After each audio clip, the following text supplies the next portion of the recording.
Welcome to you all, to those watching this on the web, to those here in the hall, honored guests, and most important and crucially, the students who've been forced to wear robes on an otherwise beautiful day. I'm glad you're all here. And my name is Brian Williams, and I'm here today in the capacity only as an Elon parent. I assure you I am the least important and secondarily least accomplished person on this stage right now. My role here today as least accomplished person, because of that phrase, those who can't moderate, is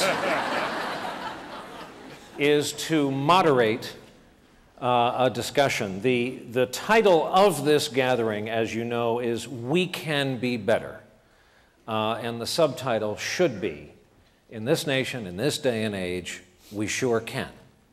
And you're going to hear how and why today. We're also going to talk about the problems that ail us.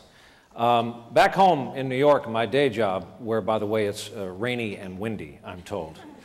Tonight at 6:30, my friend Lester Holt is going to come on the air and do the job I normally do and tell a couple million people watching NBC Nightly News about what happened today.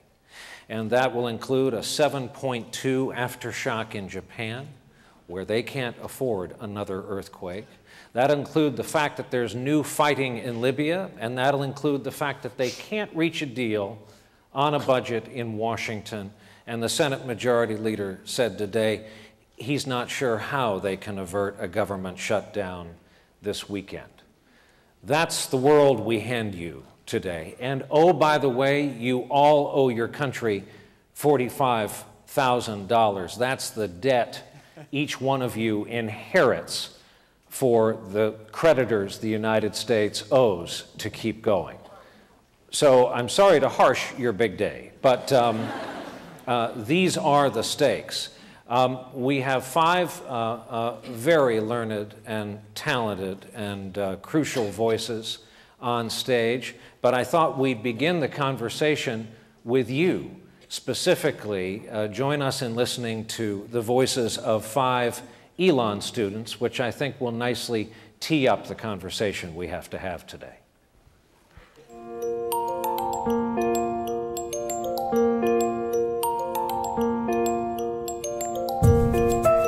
I think the problems that our country is facing right now really require folks to come together to tackle them. They're so big that unless folks don't come and meet in the middle, that they're going to go out of control and they're really going to be the downfall of this country. If you look at things like the budget crisis, if you look at things like our national debt, these are real issues that require real bipartisan solutions. And I think at some point legislators and politicians are going to be forced to stop just throwing out sound bites and stop throwing out political bombs and actually get to work solving these issues. And you can't do that alone.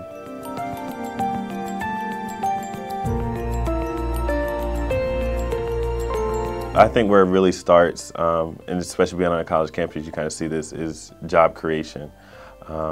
If you look at any of the previous, whether you want to call it recession or depression, the way we were able to get out of it was the creation of more jobs, and whether that was new industries, different types of industries, new companies.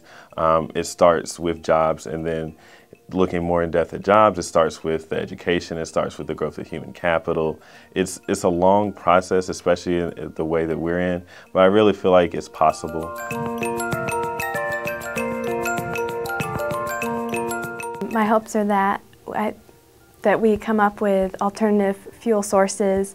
I believe that we are on the cusp of, coming up with a great new technology where we could use some of the byproducts of the way we live our lives and maybe our trash or things that we discard, and use that to come up with a new energy source that can not only clean up the environment, but we can use it to our benefit and stop harming the environment as much as we have been.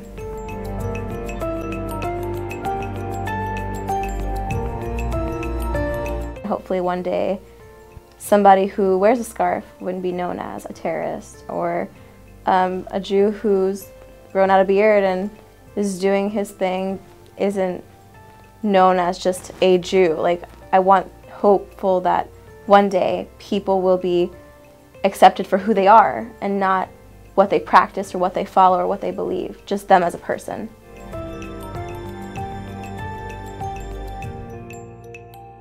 My hope is that we don't have to worry about where we live to find out what the education that we're going to be able to get.